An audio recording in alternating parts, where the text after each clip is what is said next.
Hi everybody, today we are talking about section 7.1, dilation transformations. So when we did transformations back in the day, we talked about 3 transformations first semester. We talked about rotations, reflections, and translations, which we said were rigid motions. And recall that a rigid motion is basically that if you transform a shape, the shape doesn't change, it stays the same. Whereas a non-rigid motion, the shape is going to change size. But it's going to retain the same angles, which means it's going to retain its similarity. And that's what we're going to see here. So a dilation is going to be either the enlargement, or the reduction of a figure. So either we're making a figure bigger, or we're making a figure smaller. Those are our words for enlargement or reduction. And the way we determine that is based off what we call the scale factor. Scale factor. So the scale factor is going to tell us by how much a figure changes. Does the figure get 2 times bigger?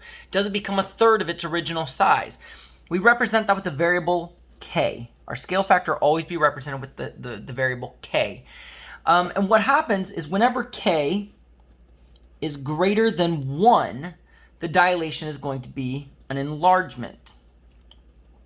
I think I added an extra e there, but whatever. You know what I mean. When k is less than 1, the dilation is going to be a reduction. So again, if it's bigger than 1, like 1.5 or 2 or 5, the figure is getting twice or 1.5 or 5 times as big.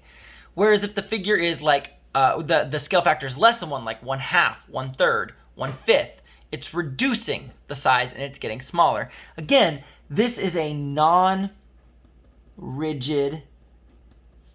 I add an extra D there. I need to stop adding extra letters today. Non-rigid motion. This is the only non-rigid motion. So that's good to remember that dilation is the only non-rigid motion that we're going to use. All right, so we're going to take a look at example 1. All right, so example 1 is asking us to take triangle RST that has the given vertices and then apply the scale factor of k equals 2 to it. Well, what that tells me is that the figure is going to get twice as big, 2 times bigger, because of that scale factor of 2, which is bigger than 1, so it's an enlargement, and it's going to be 2 times bigger. So let's graph the original. 1, 2, 3, 4, 5, up 1. So there's my point R. Let me graph the other ones. I'll figure out where I'm at. 1, 2, 3. 1, 2, 3, 4. There's S, and then T is 1, 2, 1.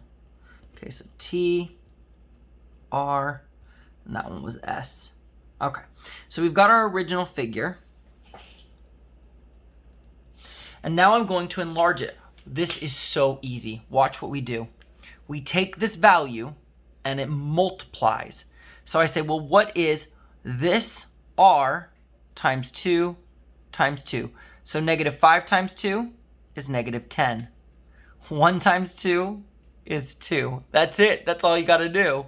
Go over here, do the same thing. We're multiplying by 2 times 2 times 2. -3 times 2, -6. 4 times 2, 8. Right here again, times 2 times 2. 2 times 2, 4. -1 times 2, -2. Let's graph those points. So -10, I think that's the whole graph. 1, 2, 3, 4, 5, 6, 7, 8, 9, 10. It is. So -10, +2. There is R prime. -6, 8, 1, 2, 3, 4, 5, 6. Right there. 2 less than the top. And then T, 1, 2, 3, 4, 1, 2. T prime. And we end up with a shape that's something like this. Whoop. And you can see that that triangle is 2 times bigger. Super simple, super easy. These problems are not going to be super complicated. Where you may see some confusion is maybe in something like this. Here we have our figure, but the vertices I'm using, sorry, not the vertices, the scale factor I'm using is 1/4. So my figure is definitely getting reduced by 4. In other words, this is the same thing. Up here, when we make it bigger, we multiply. When we reduce, we divide. So I'm dividing by 4. I'm going to take this figure and divide everything by 4. So let's graph my original. I have my triangle, so negative 4, 1, 2, 3, 4, 1, 2, 3, 4, 5, 6, 7, 8. It's the same graph. I could have just done that. Okay, that's W. And then I have X, which is at 10, 0, so we know that's going to be all the way at the end over here over, oop, that's the wrong direction. That's negative 10, 0. Over here, positive 10, 0. And then I've got Y, which is at negative 2, negative 8. Oh, my bottom got cut off there. 1, 2, 1, 2, 3, 4, 5, 6, 7, 8. Okay, that's Y. That's a big triangle. Okay, so one thing that you want to think about when you're doing this is the center of your dilation is always going to be the origin. So everything should be getting closer or further to the origin based off what's happening. So here, the origin is like a balloon that blew up. So the balloon's been blown up inside this original shape. Sorry, it wasn't on that shape. And now I've blown that balloon up twice as big and made the shape twice as big, but the air keeps coming from that central point. Same thing's going to happen here. I'm going to shrink it around the origin. So the origin is still going to stay in the exact same orientation that it's in based off the new triangle. So you can see like this point's really far from the origin. That point's still going to be the furthest point from the origin. It's just going to be a little bit closer. And W and Y are going to get really close, while X is only going to get slightly closer. So what we're going to do is we're just going to go through and divide everything by 4. So starting at W, negative 4 divided by 4, and 8 divided by 4. So negative 4 divided by 4 is negative 1. 8 divided by 4 is 2. Here I got 10 divided by 4. That's going to give us a decimal, right? 2.5. That's okay. And then 0 divided by 4. Anything divided by 4 is 0. That's okay. You just can't divide by 0. And then we got our Y prime. So negative 2 divided by 4 is going to be negative 2/4, which is negative 1/2. And negative 8 divided by 4 is negative 2. All right, let's graph all that. So W is at negative 1, positive 2. There's W prime. And X prime is at 1, 2.50, so it's going to be right there. X prime. And then Y is at negative 1/2, negative 2. So again, like we said, W and Y got really close to 0, and X is still the furthest away. But it's still pretty close. But now you can see the new triangle is exactly 1/4 of the original triangle. All right, looks like we got a couple more examples on here. 5 examples total today. This one's not too bad though, because this one just says, identify the scale factor from the picture below. So you can see that I started at D, F, E, and now I'm at D prime, F prime, E prime. So I know that it got smaller, which means my answer needs to be something less than 0. If it's bigger than 0, or sorry, not less than 0, less than 1. If it's bigger than 1, it's getting bigger, but if it's less than 1, it's getting smaller. So I need it to be less than 1. So let's just choose a point. I'm going to choose D, because I can see it's really easy to graph over 0. So D is at 0, and then up 1, 2, 3, 4, 5, 6. Where D prime is also over 0, which makes sense, and then it's only up 2. So what do I have to divide that first point by to get to the second point? Well, I know that I have to divide by 3, which means, again, think what's happening. Do I want my scale factor to be 3? No, if it's 3, it means it's getting 3 times bigger. I need it to be dividing by. So to make a division problem, we make it a fraction. 1/3. 1/3 is the same as dividing by 3. And now it's getting smaller because that's less than 1. So you want to keep that in mind. When shapes are getting smaller, you're going to use those fractions. And that's where the most mistakes will happen. Example 4 kind of mixes a few ideas together, in the sense that there's going to be multiplication and division. We can talk about that in just a second. But essentially what's happening is we got our points and we're going to dilate it like we've been doing. But when we look at this, is 4/5 less than 1 or greater than 1? Well, because the number on top, the numerator, is smaller than the denominator, our number on the bottom, I expect this value to be less than 1, which means this is a reduction. And the way we'd say this is a reduction by a factor of 4/5. So let's talk about what that's going to look like. We are still going to multiply it to our thing. in the past, we could just say divide by 3, right? That's what we did here.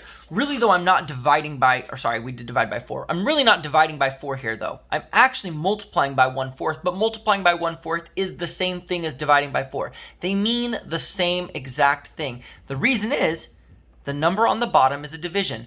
We multiply by the number on top, 1, then divide by the number on the bottom, 4. Well, multiplying by 1 is not going to change it, so it didn't matter.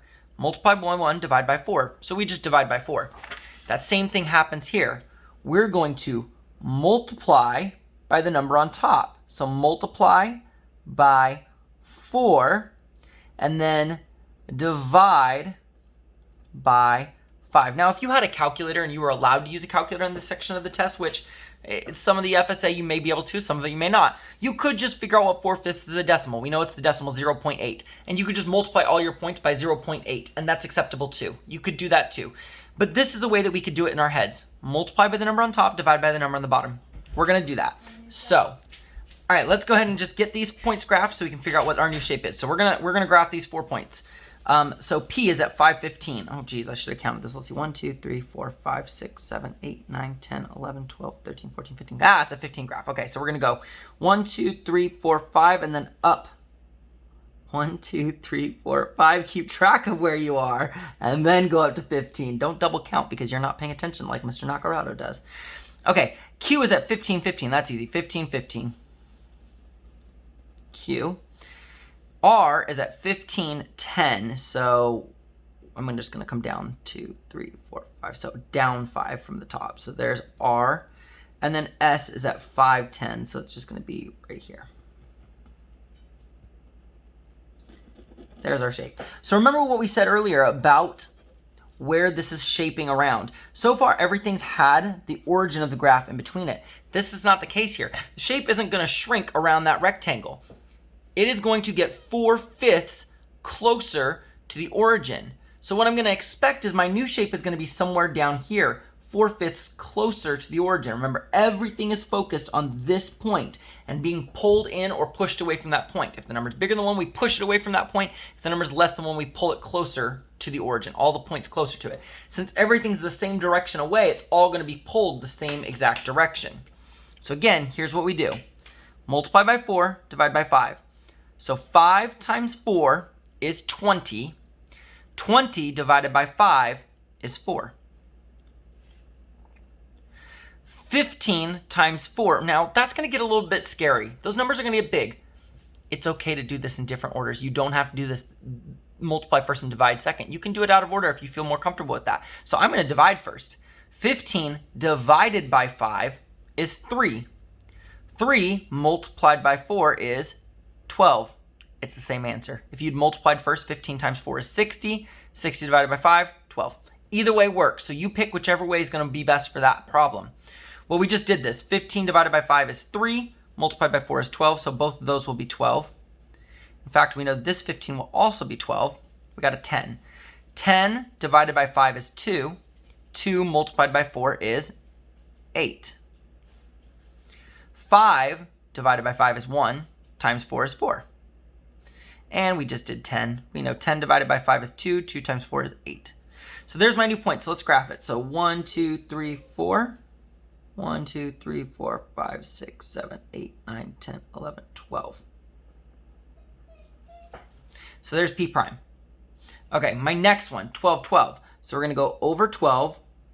4, 5, 6, 7, 8, 9, 10, 11, 12. And then up. There's Q prime. And then we got our R prime. So let's get our R prime in. So over 12 as well, but only up 8 this time. 1, 2, 3, 4, 5, 6, 7, 8. That's R prime. And then last is S prime over 4 up 8. That's going to make the rest of the rectangle. So there's S prime. So that is going to be our reduced figure. So it's not super close to the origin because we only got 4/5 the distance, which means there's only 1/5 we took away from its distance towards the origin. It got 1/5 closer to the origin. So that 4/5 keeps it pretty close to where it was, but that would be our answer there. And remember, you could do that with any fraction that has a number on the top and the bottom. That's how you're going to do that. All right, my last one. Suppose we have a quadrilateral with those points. Find the points of the dilation image defined by that there. So that right there says that we are dilating based off of 1/3 as my scale factor, where point B is my point of origin. So this is where we're changing it. Everything else we focus so far is 0, 0 being the origin. Here we're not doing that. Here we're going to make 0, 0 is going to be at B instead. So B is going to be the spot where we dilate everything around. Here's one of the key things. Whatever you're dilating around doesn't change. So what this tells me is because B is the center of dilation, B prime will stay the same. So I already know one answer. B prime is 3, negative 3. What was I writing? B prime is 3, negative 3. Okay, let's put my other one. C prime, D prime, E prime, parentheses. Okay, we just got to fill that all in. So again, just as a note, there's my scale factor. And that is the point of dilation. So what I usually find is that graphing is the easiest way to do this. If we graph it, then we can kind of figure out what's going on. There are some other ways though. You could do a translation first. We could translate everything to make this 0, 0. That might work for some people. To undo B, you'd have to go left 3, up 3, or subtract 3, add 3. So you could minus 3 and add 3 to all of these, solve the problem, and like we normally did by multiplying by 1/3, which is dividing by 3, and then undo that. Move it back plus 3 and subtract 3. That's one way to do it. I kind of just like graphing it sometimes. I think that's a little bit easier. 1, 2, 3, 1, 2, 3. So here's B. This is our point of origin. We don't want anything to go off of that point. That point's going to stay the exact same thing. Everything else is going to get closer. And then let's graph the rest of this. So C is at 12, negative 6. So 1, 2, 3, 4, 5, 6, 7, 8, 9, 10, 11, 12. Coming all the way out here. 1, 2, 3. There's 12, negative 6. Okay, next I've got 9, negative 15. Ho, ho, ho, this graph's getting crazy. And then 3, negative 12. So because we're getting some really big points, let's just kind of focus on this one line first, and we'll go from there, right? So what I can say is I've got this one line connection here. This is B. This is C. What we know is that I want everything to be a third closer, or only a third of what it was. So it's only going to be a third of what it was. So the new C prime is going to be somewhere like here, where a third of this line segment is. So here's what we look at. We say, well, the distance from X to X, from 3 to 12, I went a little bit too, is 9 units, right? 3 to 12 is 9 units apart. Well, a third of that is only 3 units, right? We take 9, divide it by 3, and we get 3. Again, we divide it by 3 because that's our scale factor. And we get 3. So now I should only be 1, 2, 3 units away. So this should be the X value of C prime. We do the exact same thing with the Y value. My Y value of C was at negative 6. My X value is at negative 3. So I can see that in terms of their Y values, they're 3 units apart. Well, if I take 3 and divide it by 3, I get 1. So their new distance from the original starting origin point should only be 1 apart. So instead of going over 9 down 3, now I'm going to go over 3 down 1. So from here, we're going to go 1, 2, 3, and then down 1. You can see that that's the point, positive 6, down 4. 6, negative 4. So I know that C prime is 6, negative 4. Likewise, we can do the same thing over here. So I know that we went B to C to D, back over to E. So E is going to be over here, and I can see that E is at the point 3, negative 12. And like I said, my graph gets way out of control here. I can't go all the way down to that. But here's what I can say. E is right here. Notice that B and E that are connected have the same X value, over 3. That's not going to change then, because if I move this up only a third of the distance away instead of a full distance away, well, it's going to stay on the same straight line, right? It still has to be at 3 because it's a straight line underneath X equals 3. So I know E is at 3. The next thing I can look at is I can say, well, how far apart are the Y values? Negative 3 to negative 12. That is 9 units. We already did this once. Make that a third of its distance. Change it to only a third. That means we take 9 and divide it by 3. and we get 3. So instead of going down 9, now I'm just going to go down 1, 2, 3. So E prime looks like it's at positive 3, negative 6. The last thing we have to worry about is connecting E to C. Sorry, not E to C. E to D or C to D, whatever works best. You can kind of see what's happening. If you find the distance in the x values and divide that, hold on, before we do that, find the distance in the x values to B, right? We're focused on B. I was trying to think C, right? How far are these apart and how far are these apart? And then bring it up closer. So look at this. 3 and 9 are 6 units apart. Take 6 and divide it by 3. Now it's 2 units apart. So instead of going over 6 units, I only want to go over 2. So 3 plus 2 is 5.